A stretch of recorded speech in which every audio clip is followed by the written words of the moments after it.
ನೋಡಿ, ಮುಂದಿನ ದಿನಗಳಲ್ಲಿ ಕ್ಯಾಬಿನೆಟ್ ಮೀಟಿಂಗ್ ನಡೆಯುತ್ತೆ. ಆ ನಿಟ್ಟಿನಲ್ಲಿ ಸಿಎಂಒ ಡಿಸಿಎಂ ಅವರು ಡಿಸಿಷನ್ ತಗೋತಾರೆ, ಅನೌನ್ಸ್ ಮಾಡ್ತಾರೆ. ನಾವು ಈ ವರದಿಯನ್ನು ನಾವು ತಿರಸ್ಕರಿಸಿಲ್ಲ, ಇಲ್ಲ ಮಂಡಿಸಿಲ್ಲ, ಏನು ಮಾಡಿಲ್ಲ. ಏನು ಒಂದು ರಿಕ್ವೆಸ್ಟ್ ಬಂದಿದ್ಯೋ ಒಂದು 2-3 ಕಮ್ಯುನಿಟಿಯಿಂದ, ಇಲ್ಲ ಎಲ್ಲಾ ಕಮ್ಯುನಿಟಿ ಒಂದು 3-4 ಜನ, ಒಂದ್ 5-6 ಕಮ್ಯುನಿಟಿಯಿಂದ ರಿಕ್ವೆಸ್ಟ್ ಬಂದಿದೆ. ನಮ್ದು ಆಡ್ ಆಗಿಲ್ಲ, ಜಾಸ್ತಿ ಆಗಿದೆ, ಕಮ್ಮಿ ಆಗಿದೆ, ಜಾಸ್ತಿ ಆಗಿದೆ ಅಂತ. ಹಾಗಾಗಿ ಬೇರೆ ಜಿಲ್ಲೆಗಳೆಲ್ಲ ಕರಾರುವಕ್ಕಾಗಿ ಬಂದಿದೆ. ಬೆಂಗಳೂರಿನಲ್ಲಿ ಮಾತ್ರ 37 ಪಾಯಿಂಟ್ ಆಗಿದೆ ಅಂತ ಹೇಳಿಕೆ ಕೊಡ್ತಾ ಇದ್ದಾರೆ. ಆ ಒಂದು ಪ್ರಕಾರ ಅವತ್ತಿನ ದಿವಸ ಬೆಂಗಳೂರಿನಲ್ಲೇ 95% ಆಗಿದೆ. ಮಿಕ್ಕಿದ ಕಡೆ ಎಲ್ಲ 99, 98 ಯಾಕೆಂದ್ರೆ ಈ ಒಂದು ವಿಚಾರವಾಗಿ ಚಿಕ್ಕರಂಗೇಗೌಡರಿಗೂ ಒಂದ್ಸತಿ ಪ್ರೊಫೆಸರ್ ರವಿವರ್ಮ ಕುಮಾರ್ ಅವರ ಹತ್ರ ನಾವು ಸಹ ಒಂದು ಮಧ್ಯಸ್ಥಿಕೆ ಒಂದು ಚರ್ಚೆ ಮಾಡಿದ್ವಿ. ಯಾಕೆಂದರೆ ವೈಜ್ಞಾನಿಕ ಮತ್ತು ಅವೈಜ್ಞಾನಿಕದ ಬಗ್ಗೆ ಒಂದು ಸ್ಪಷ್ಟ ನಿಲುವು ತಗೊಳ್ಳೋಣ. ಯಾಕೆಂದರೆ ಇದು ಎಲ್ಲ ಸಮುದಾಯದ ಜೊತೆಯಲ್ಲಿ ಇಡೀ ಕರ್ನಾಟಕದ ಒಂದು ಅಭಿವೃದ್ಧಿ ದೃಷ್ಟಿಯಿಂದ ಇದನ್ನು ನಾವೆಲ್ಲರೂ ಒಗ್ಗೂಡಿ ಕೆಲಸ ಮಾಡೋಣ ಅಂತೇಳಿ. ಆದರೆ ಇಲ್ಲಿ ಅಂಕಿ ಸಂಖ್ಯೆ ಬಿಟ್ಬಿಟ್ಟು ತಿರ್ಗಾ ಎಲ್ಲ ಮರು ಸಮೀಕ್ಷೆಗೆ ಹೋಗ್ತಾ ಇರೋದು ದುರದೃಷ್ಟಕರ. ಆಡ್ ಆನ್ ಮಾಡ್ತಾರಂತಲ್ಲ, ಬರೀ ಆಡ್ ಆನ್. ಅದು ತಾವು ಸ್ಪಷ್ಟನೇನು ಹೇಳಿಲ್ಲ. ಸಿಎಂ ಅವರು ಡಿಸಿಎಂ ಅದ್ರ ಬಗ್ಗೆ ಚಕಾರನೇ ಎತ್ತಿಲ್ವೇ?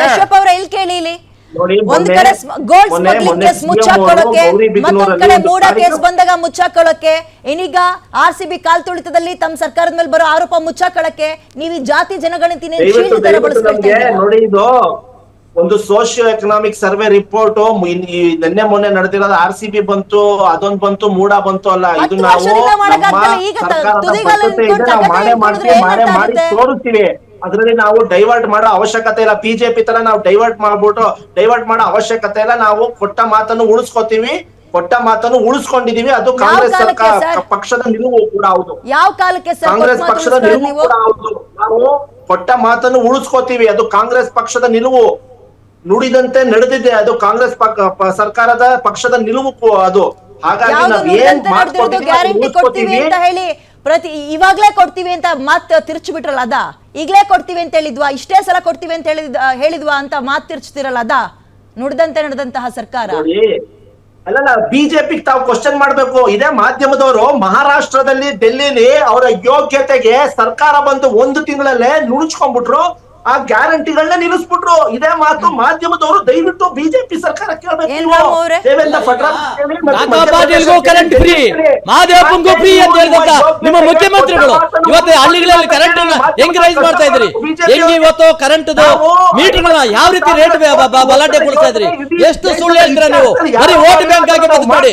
ಕಾಂಗ್ರೆಸ್ ಬರೀ ನಕಲಿ ಕಾಂಗ್ರೆಸ್ ಅವರು ನಕಲಿ ಆಟ ಆಡೋದನ್ನು ಬಿಡಿ. ಸರ್ಕಾರ ಮತ್ತು ದೇಶದ ಬಗ್ಗೆ ಯೋಚನೆ ಮಾಡಿ, ದೇಶದ ಬಗ್ಗೆ ಯೋಚನೆ ಮಾಡಿ. ಮಾತೆತ್ತಿದ್ರೆ ನೀವು RSS ಮಾತೆತ್ಕತ್ತೀರಿ. RSS ಒಂದು ಸಲಹೆ ಕೊಡ್ತಕ್ಕಂಥ ಒಂದು ರಾಷ್ಟ್ರಪ್ರೇಮಿ ಸಂಘಟನೆ, ದೇಶದ್ರೋಹಿ ಸಂಘಟನೆಗಳ ಮೇಲೆ ನೀವು ಅಹಿಂದ ಹೆಸರು ಹೇಳ್ಕೊಂಡು ನಾಟಕ ಆಡ್ಕೊಂಡು ಇವತ್ತು ರಾಜ್ಯದಲ್ಲಿ ಸರ್ಕಾರ ತಗೊಂಡು ಎಲ್ಲೋ ಗ್ಯಾರಂಟಿ ಹೆಸರಿನಲ್ಲಿ ದೊಡ್ಡ ಸರ್ಕಾರ ಮಾಡಿದೀನಿ ಅಂತ ತಗೊಂಡು ಇವತ್ತು ಇಷ್ಟು ಬಹುಮತ ಇದ್ರು ಯಾಕೆ ಈ ನಾಟಕಗಳು? ಈಗ 2.5 ತಿಂಗಳಲ್ಲಿ ಬಿಡಬೇಕಾಗುತ್ತೆ. ಇನ್ನು 2.5-3 ತಿಂಗಳಲ್ಲಿ ಮುಖ್ಯಮಂತ್ರಿಗಳು ರಾಜೀನಾಮೆ ಕೊಡಬೇಕು. DK ಶಿವಕುಮಾರ್ ಅಧಿಕಾರ ಬರುತ್ತೆ, ಡೈವರ್ಟ್ ಮಾಡ್ತಾರೆ. ಇಲ್ಲಿ ತನಕ ರಿಪೋರ್ಟ್ ಬಂದಾಗ ಇದು ನಂಬರ್ ಸರಿ ಇಲ್ಲ, ಪ್ರಬಲ ಸಮುದಾಯಗಳ ನಂಬರ್ಸ್ ನ ಕಡಿಮೆ ಹಾಕಿದಿರಿ ಅಂತ ಬೊಬ್ಬೆ ಹೊಡೆದ್ರಿ. ಈಗ ನೋಡಿದ್ರೆ ಮರು ಸರ್ವೆ ಬೇಡ ಅಂತೀರಿ. ಈ ಡಬಲ್ ಸ್ಟ್ಯಾಂಡರ್ಡ್ ಯಾಕೆ? ಅಲ್ಲಲ್ಲ, ಮರು ಸರ್ವೆ ಮಾಡಬೇಕಾದ್ರೆ 170-80 ಕೋಟಿ ಖರ್ಚು ಮಾಡೋ ದುಡ್ಡಿಗೆ ಯಾರು ಹೊಣೆ?